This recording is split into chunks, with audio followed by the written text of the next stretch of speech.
Welcome back to another Unwinding with Fiber and Fabric Quilting Edition, the tips and tricks. I believe this is the third video in my tips and tricks. How do I get started in patchwork quilting?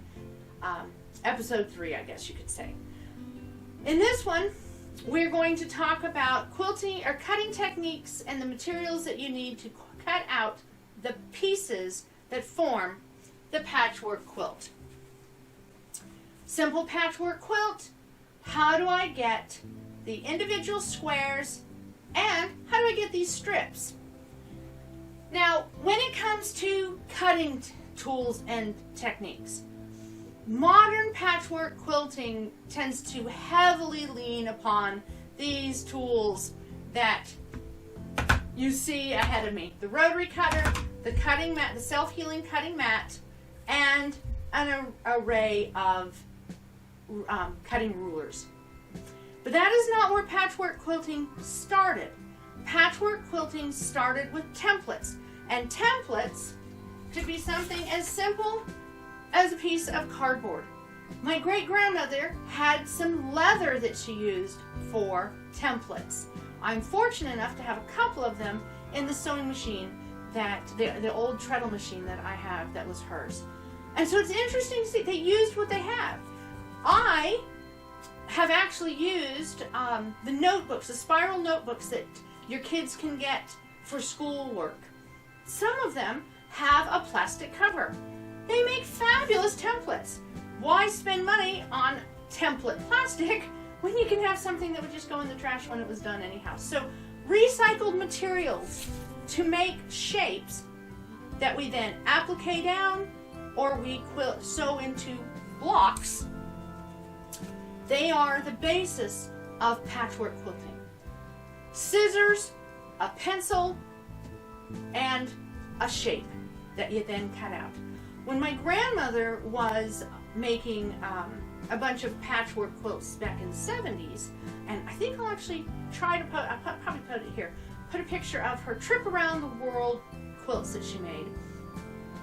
When she was doing that back in the 70s out of polyester double knit, she used a yardstick, a pencil or a pen. She just drew grids, and then she used scissors. And I do have a stack of scissors. I have my really good sharp shears, my daughter's version, which are lighter weight, and sometimes used because I like them, my standard fabric all-purpose scissors, my all-purpose that I can use them on everything because they're brand new and sharp, and only for crafts because they are dull and they don't cut through fabric. So those are just the basis of my bigger scissors. I also have lots of little scissors that each have their own purpose in a sewing room. But a person wanting to do patchwork can get started with templates, scissors, and a pencil. And if you want to teach a child how to do patchwork, that is a fabulous way to teach them how to do patchwork.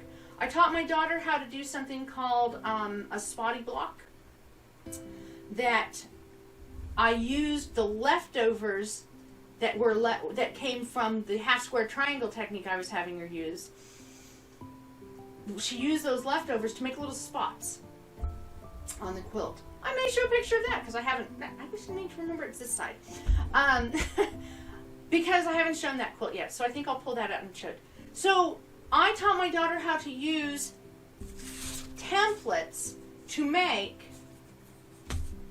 the easy sew half square triangles that we are always seeing. And if you don't know what a half square triangle is, let me hold on, stepping out of the shot for a moment. Here, okay, half square triangle. In case anyone's questioning, this is a half square triangle, and it can be made out of 2 triangle pieces cut, or it can be, there's a lot of tips and tricks and fancy ways of doing this so it's easier. And I came up with a way of having it simple with templates, and the leftover bits from cutting away the excess were then used to make spots that went on the quilt.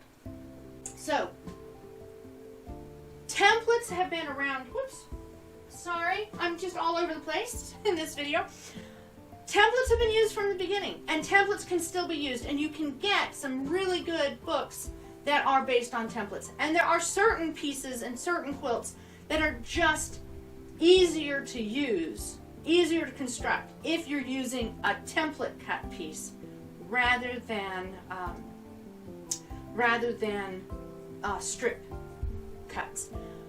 With that being said, one of the fabulous ways to get templates, if you're into wanting to use templates, it's not a beginner's necessarily cheapest way of doing it, but if you have the ability, electric quilt software, any quilt design you come up with, you can print it as cutting instructions, templates, etc. It's a wonderful program. It's the program I use to design my quilts, and it comes with lots and lots of blocks that are traditional.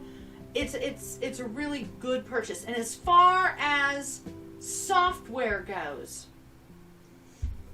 when it comes to the sewing world, it is a decent price for software. I know there's a lot of apps and things out there, and I don't use them because I love Electric Quilt. I think we're on Electric Quilt 8 right now. I love the software. So that's another way. I have a ton of books that I got from library sales in the years past. So I have templates in all different forms. But templates are the traditional way.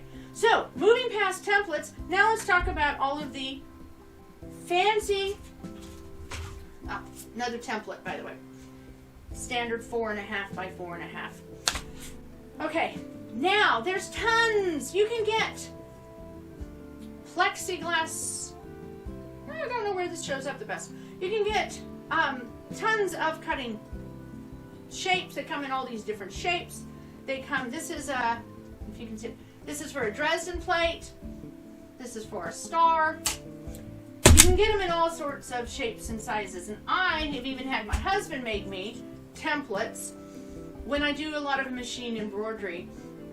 This and this are finished sizes when I need to place them on the finished embroidery, cut them down so I can sew them in. So I actually had him make me templates because these are so commonly used for me. It was easier to have him just go ahead and cut me out some. So you can get templates in all different shapes and sizes. You can make your own. You can buy them from different people. The rulers come in all different shapes and sizes as well. But I want to talk very specifically about the ones that I would suggest people start out with, and the ones I use the most.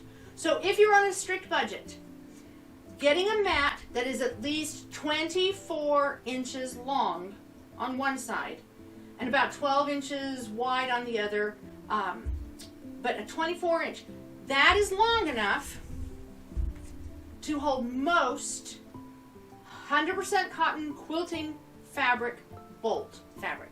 So you don't have to fold in order to cut a strip. So that size, which is actually what I have here on the end of my big one, that size is what I started out with, and that's what I would recommend.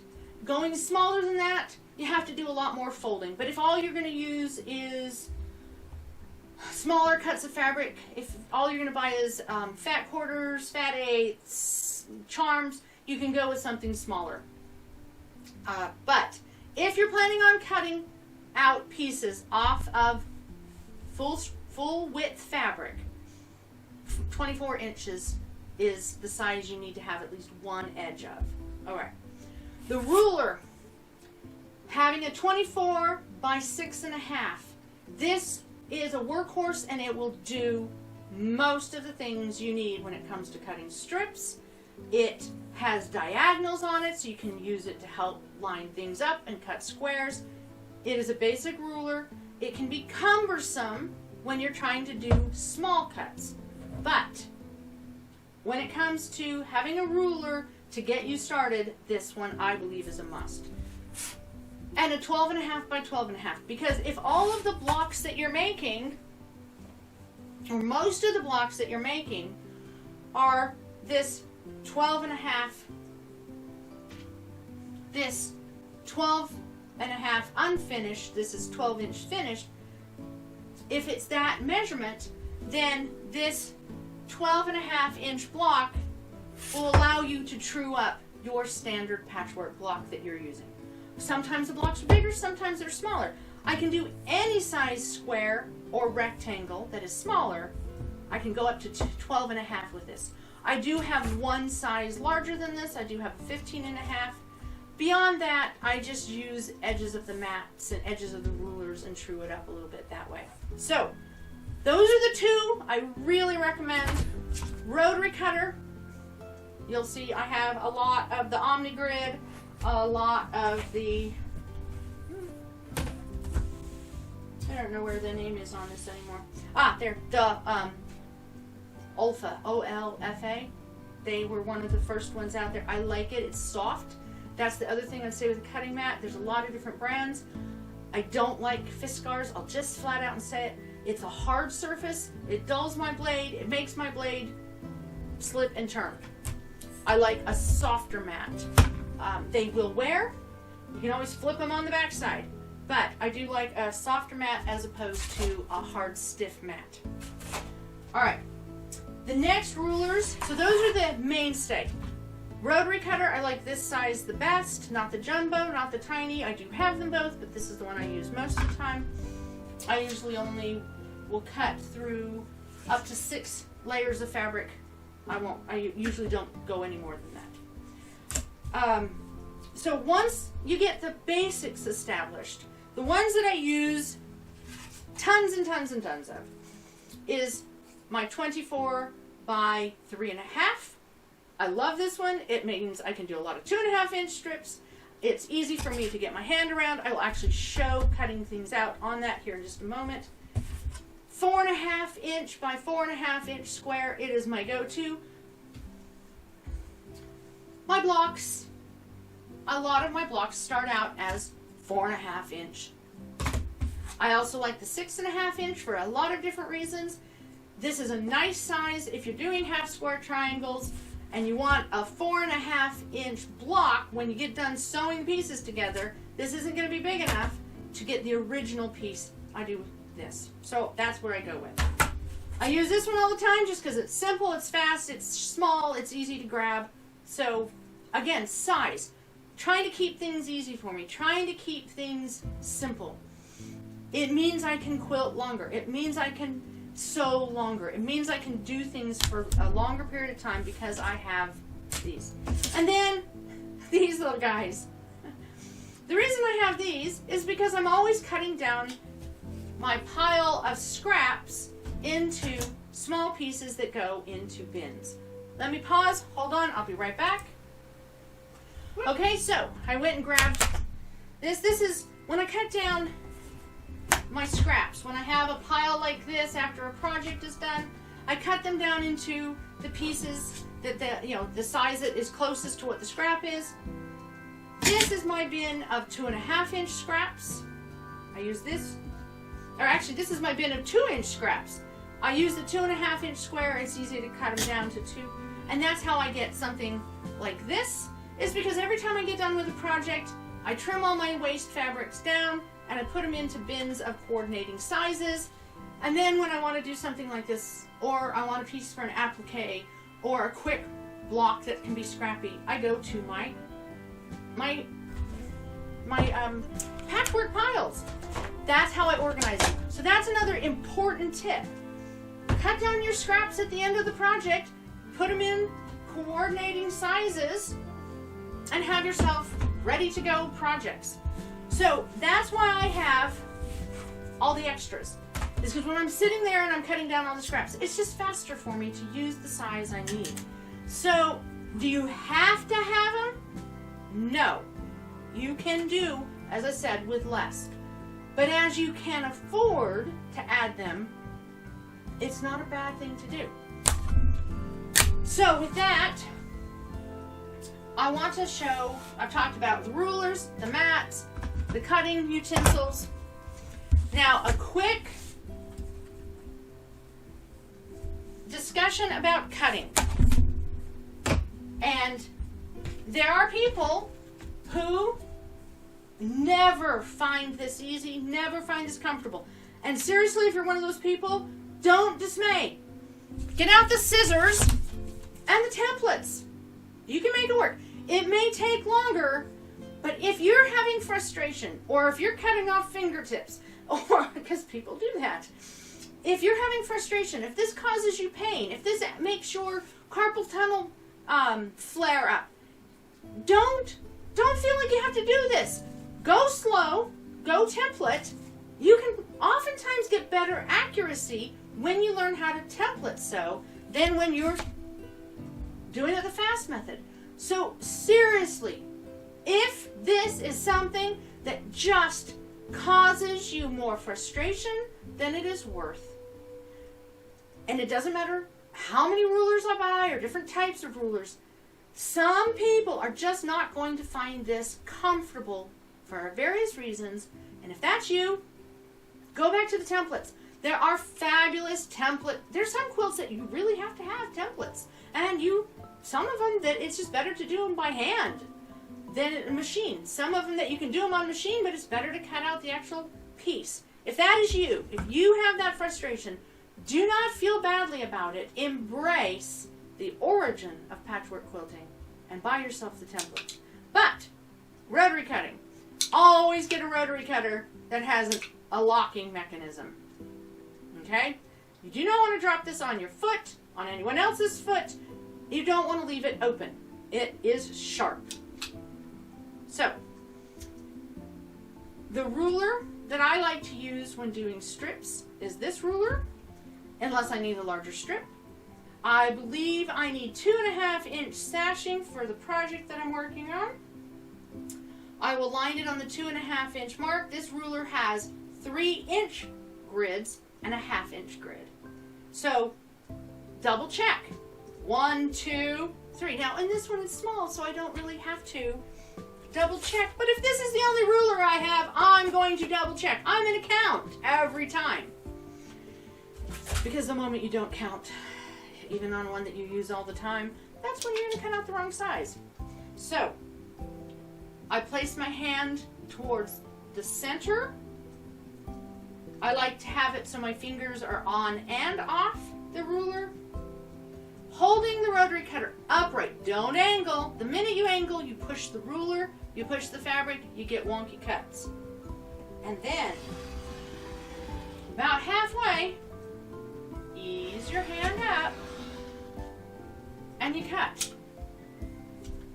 Yes! We want to, whoops, I have a dull spot on my blade. Okay.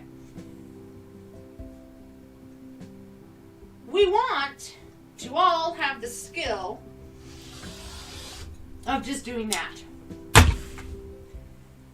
But walking your hand along the ruler, taking it slow, going methodical will serve you better in the long run. So that's just an introduction to the tools.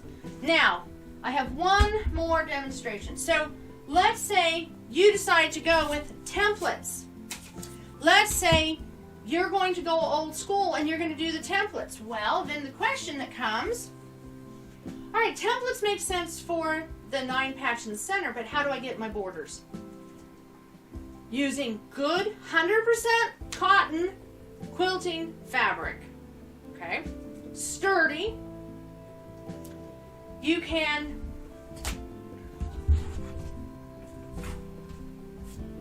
take a measuring tape. Envision this as a long piece of fabric. Envision this, my bolt of fabric. Okay? Take and measure and say, okay, I need a strip that's 2.5 inches. All right? I'm going to take my measuring tape. I'm going to have it lined up. I'm going to find 2.5 inches. And I'm going to take my scissors and I'm going to put a little tiny snip. And you see, a little tiny snip. I'm going to tear. Now, if you are tearing fabric, make your first tear. That gives you straight of grain. Then you can measure and tear again. So to show you that one more time, let me get a larger piece of my red fabric here.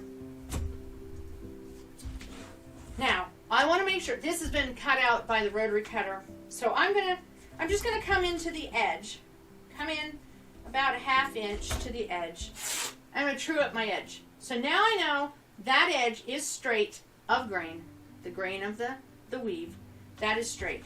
So from that edge, I'm going to now measure 2.5 inches, and I'm going to tear again. And that strip, although not long enough to go around my quilt, shows you the technique of tearing the fabric. Now, if I came to a large piece like this bolt, it has a fold down here.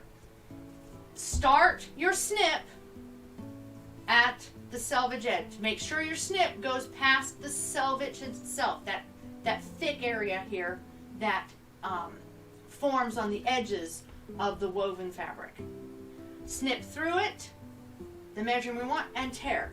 When you get your fabric out of the washing machine, when you get the fabric home from the store, that edge is going to have most likely been cut with a rotary cutter, or it may have been cut with scissors, and it's not going to be straight of grain. Even if there's a stripe, it's not going to be on straight of grain. So tear it, make your straight of grain, and then tear your binding strips. That's how you do. My great aunt made beautiful log cabin quilts, and all of her strips started out being torn, not rotary cut. Okay, so that's how you can tear good quality. Cheaper fabrics may not always tear. True. One of the things we're using in the embroidery world right now is we're using a lot of painter's drop cloths. They don't always tear along the grain. They can sometimes go all over the place. So tearing along the grain to get your strips for sashing, for borders.